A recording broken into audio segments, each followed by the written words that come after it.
Tell me what you want me to do.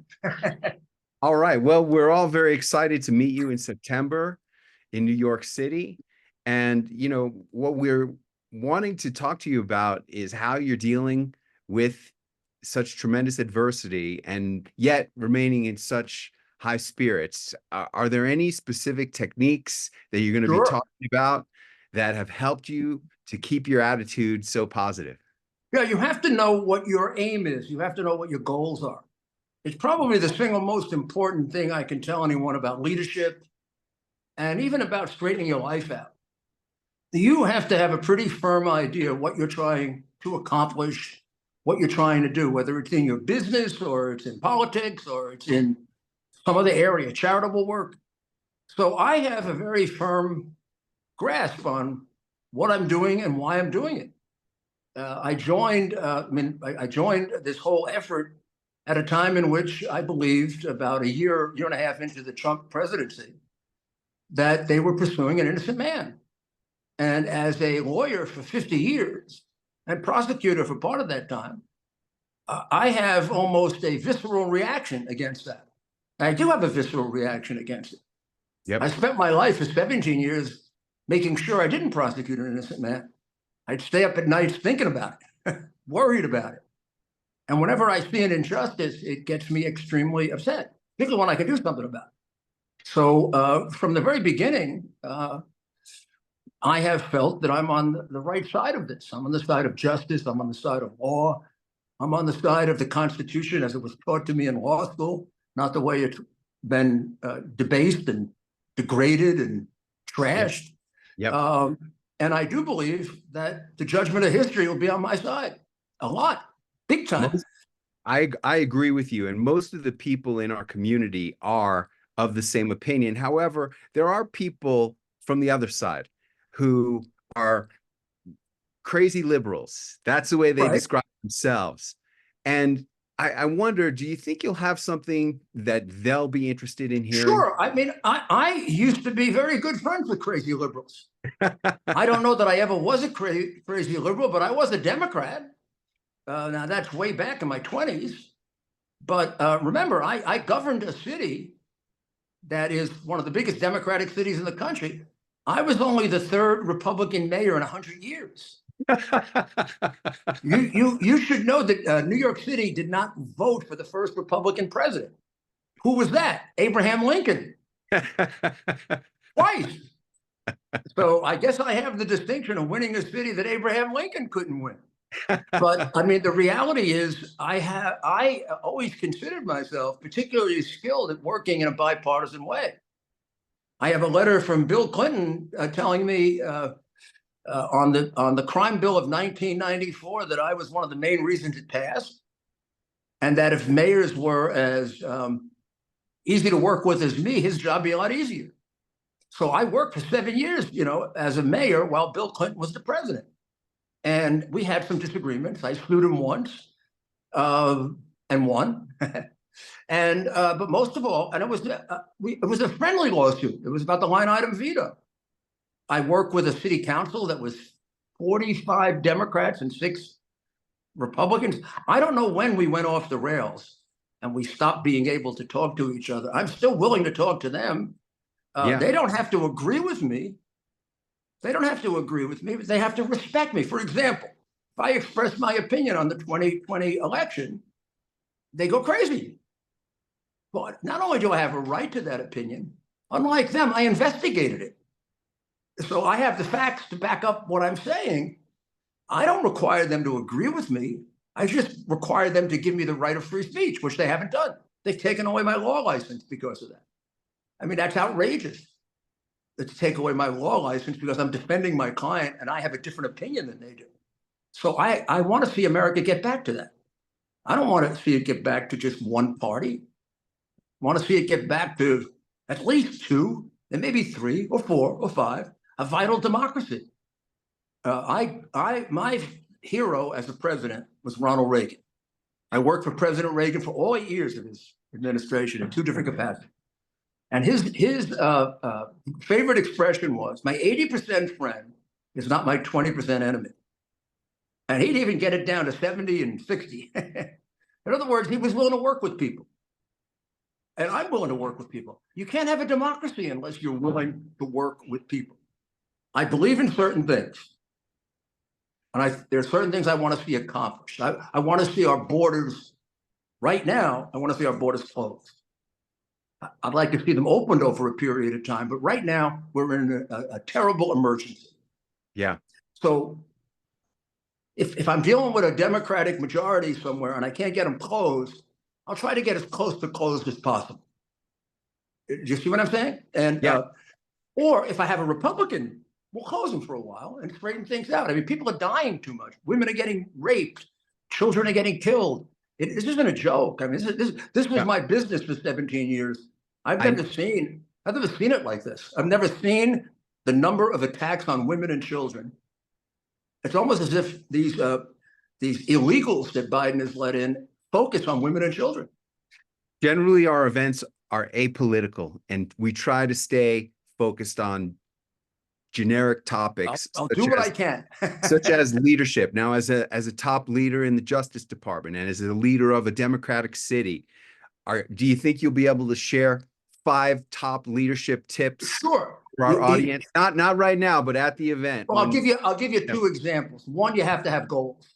Yep. You got to spend a lot of time thinking about what you're doing, why you're doing it, and where you're taking people. If you don't know where you're going, you can't lead anybody. You know, they used to have this expression, leading by following. That's following. Leading is being willing to have the guts to express where you think society should go, a business should go, saying, it's much easier to run a business and have no goals, right? Then if you're successful, you pat yourself on the back, and if you're not, much harder to run a business and say, this year we want to grow by 30%. Now you've just set a standard for yourself, but you've also given all the people who work for you something to shoot at, something to go for. I was very, very big, both in private. I ran a very large security company, and I ran the largest city in America. And I ran it by goals. I wasn't afraid to tell the people of New York every year what I was trying to accomplish that year. Doesn't mean that a few of those things, they would come back and say, oh, you didn't accomplish that. And then I would say, well, I'm going to try next year. I would also tell them, please don't expect to think I'm perfect. If I can accomplish 60, 70% of my goals, I'll be a great politician and a great businessman. In my businesses, every year I would get together with all my partners, and we would try to figure out, what are we trying to accomplish this year? We train people in security. We built security facilities. So each year we had maybe a different part of the world we were concentrating on. One point, we were South America, then we concentrate on Asia, and we'd set goals. Strangely, sometimes we wouldn't reach those goals. We'd reach other goals. We might do better, but in a different way. But we were never aimless.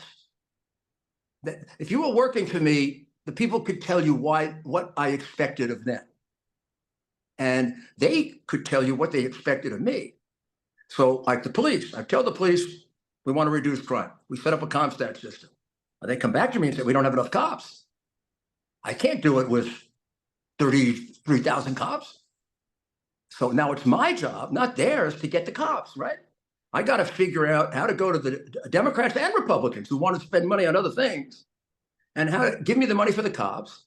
That's how I became an ally of Clinton's through the crime bill. He gave me the capacity to add about 4,000 more cops. For that, I was willing to compromise with Clinton. But that was I expected of them not just arresting people. I changed policing to a different goal: preventing crime. Yep. You know, most law enforcement is great cop. He arrested a lot of people. That's true. But think about it: an arrest is a failure. Person's been hit. Person's been beaten. Person's been robbed. Person's been shot. The real success, which you can't always achieve, stop it. So I tried to find ways to have my police use their unbelievable brains, which they have. How do you stop crime? How do you get those kids to stop doing that? How do you get those gangs to break up? How do you prevent domestic violence? And that we rewarded that very, very heavily. We measured it through CompStat. And that's how we promoted you. So we literally changed the goal of policing. So my cops would tell you, oh, Giuliani wants me to prevent crime.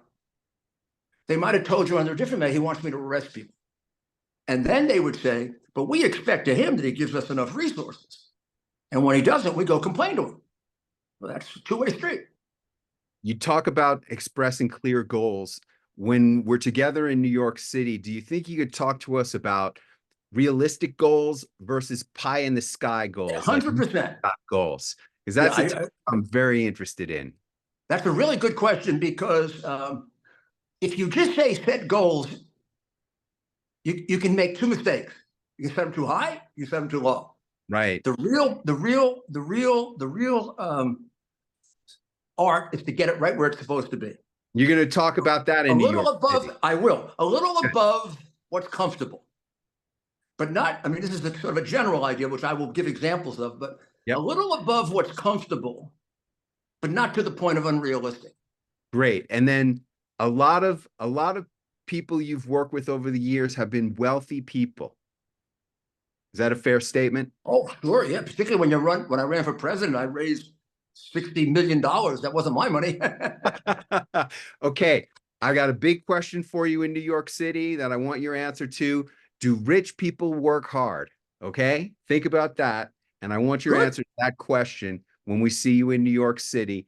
Everybody's excited to meet you. Well, I'm looking forward to it too. And I hope they have a great time in New York. You know, with all the changes and all the things going on, I still love New York City.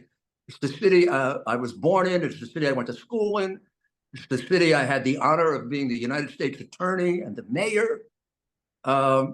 And I know it. I really do think I know New York City better, or as well as anyone.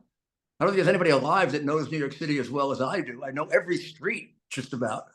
And right now I'm a little concerned for it, but I do think the people have an exceptional spirit. And I hope everybody that comes can pick up that spirit. We still have that spirit. It's still there. I grew up in New York during urban blight. I can tell.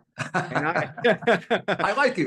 I went to Stuyvesant High School. The name of the band, Urban Blight. Well, you went to one of the best high schools in America. Yeah, it was a great privilege to go to that school. And it still is. I mean, it's not quite what it was when you were there. Like nothing is quite what it was, I guess. Maybe we're older, but it's still, it's still one of the best high schools. I mean, you'd be privileged to graduate from there. No doubt. And I always say, if New York could come back from urban blight, New York could come back from anything. And it can. It can. Incredible great leaders like men like yourself, Mayor. Well, the city grows us. If you can make it, you know that Sinatra song, if you can make it in New York City. Yeah. I say I don't understand how you can be prejudiced and be in New York, because you live with everybody. I mean, you're gonna have to be angry all day. You see people of every color and marginal color, every race, every religion.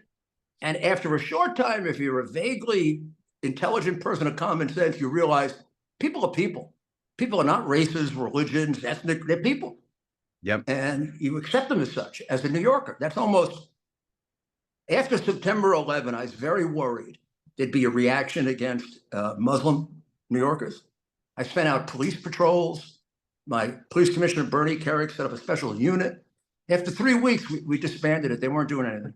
Because New Yorkers are, by and large, that doesn't mean we don't have exceptions. We're by and large very tolerant people. And we learned to be because of the way we live. You're 100% right. Hey, I've really enjoyed our time together today. Me too. I really look forward to it. In New York. Thank you. Thank you, Mayor. God bless America. Amen.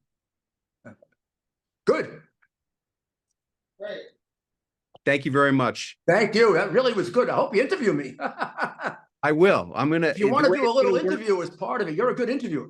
Thank you. The way it's going to work is we're going to do 20 minutes of Q&A, you and I, and then I'm going to have some of my highest level members come up and ask you a question. Yeah, I mean, I'll do it anyway. I'll do a little monologue if you want, and then Q&A, or Q&A, then a little, any way you want to do it.